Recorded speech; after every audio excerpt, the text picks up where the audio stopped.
Hey, muy buenas a todos, aquí Anime Mimo en un nuevo video para el canal, esta vez de la review del capítulo 33 del manga Los Caballeros del Apocalipsis. Comencemos.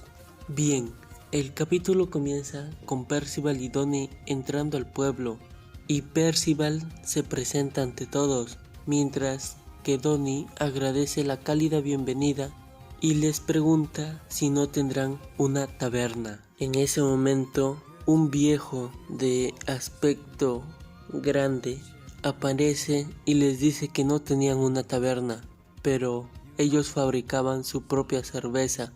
En ese momento se cambia de panel y vemos cómo es que el cazador que les había advertido a Annie y a Naciens les habla un poco más sobre el pueblo. Les dice que hace 10 años ese grupo de personas apareció de la nada y que en ese momento empezaron a formar un pueblo. Aunque esto era un poco sospechoso, no era motivo para decir que eran monstruos. Así que el señor les dijo que él había visto que si las personas intentaban salir de ese pueblo, se empezaban a transformar en monstruos. Además, las personas que entraban, los viajeros que entraban a ese pueblo, nunca más volvían a salir.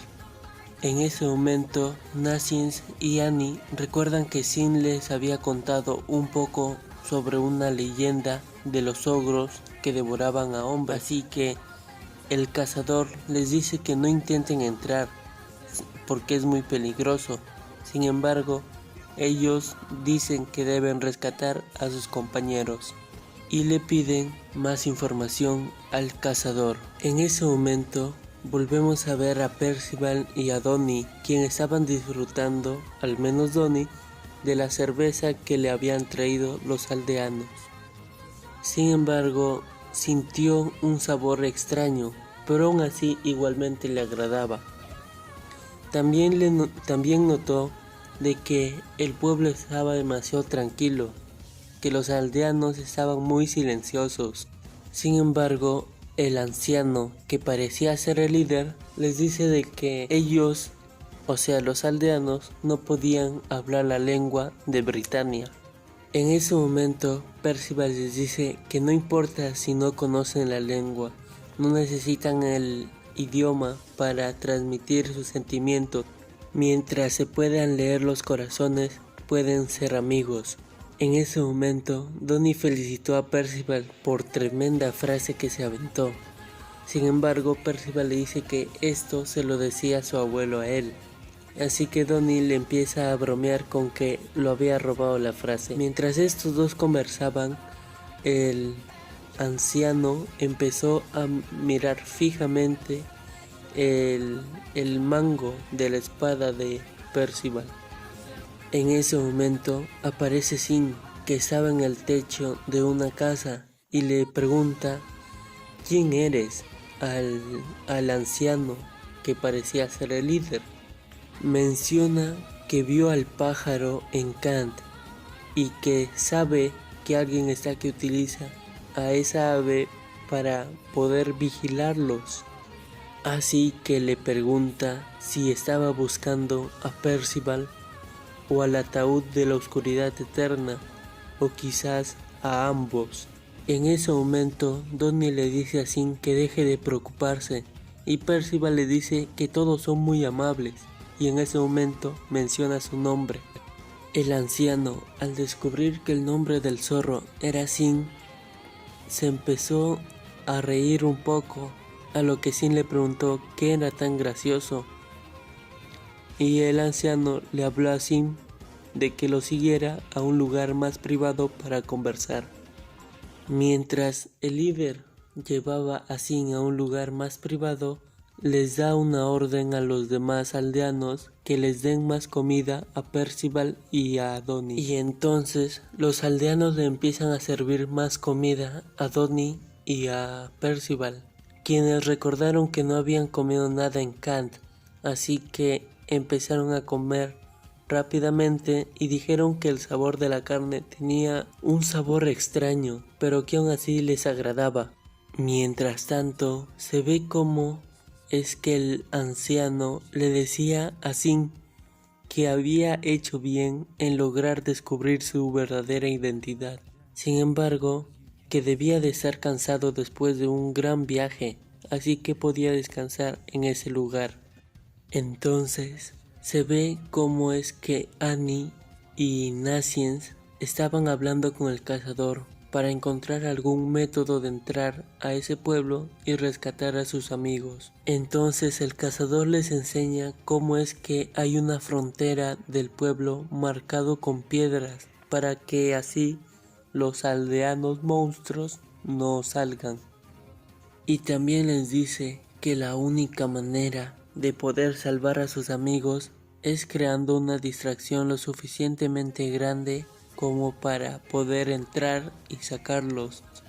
Y la única distracción lo suficientemente grande como para hacer esto era que destruyan a su dios. ¿Y qué era este dios? Era una especie de monumento de piedra que los aldeanos cuidaban con exceso. Sin embargo, a Naciens no le cuadraba de que todo ese plan funcionara. Sin embargo, el cazador les dice de que, de cualquier manera, él los iba a tratar de distraer a los monstruos desde el exterior. Sin embargo, esto lo hace desconfiar aún más a Naciens, ya que veía que la vida del cazador se iba a exponer a un peligro y todo esto lo hacía por unos extraños. El cazador les dice de que todo eso lo hace porque se cansó de ver cómo es que las personas entran y ya no pueden salir y quizás estén muertas. Y entonces en ese momento es que Annie le dice a Naciens que no tiene por qué desconfiar, el hombre siempre ha dicho la verdad. Entonces después de haber aclarado esto se preparan para entrar. Y de esta manera es que finalizaría el capítulo 33 del manga Los Caballeros del Apocalipsis. Bien, pasando un poco más al análisis, aunque no hay muchas cosas resaltantes en este capítulo, lo más importante sería la aparente relación que tiene Sin con el líder de la aldea de los monstruos, y parecen conocerse desde hace mucho, puesto que al líder le toma un poco de tiempo recordar quién era Sin el zorro, y además le termina ofreciendo un lugar para descansar. Lo siguiente para analizar sería un poco de que Percival y Donnie están comiendo carne humana, aunque esto no es tanto más un análisis sino un dato curioso que se pudo observar en el capítulo cuando se le ve a uno de los aldeanos partir la carne que le estaban preparando para dársela a Donnie y Percival. Para no alargarlo demasiado, ya que la mayor parte del capítulo fue sobre la interacción de Percival, cómo estaba viviendo Donnie y cómo es que Annie y Naciens se preparaban para entrar a rescatarlo, pues me parece muy bien de que Nakaba esté ampliando más sobre el universo de Nanatsu no Taizai, ya que en Nanatsu no Taizai se mostraba muy poco, solo se centraba más en la historia de los 7 pecados y no tanto en el mundo y las diferentes razas secundarias que había. Ahora vemos cómo es que existen lugares mágicos, especies que comen carne humana, cómo es que sucede la historia en otros pueblos más centrados que al comienzo Nanatsu, al recorrer para buscar a los 7 pecados, sí mostraba, pero después se fue centrando simplemente en Liones. Bueno, ese sería todo el análisis y el review que se pudo sacar de este último capítulo, que es el 33 de Los Jinetes del Apocalipsis. Hasta pronto.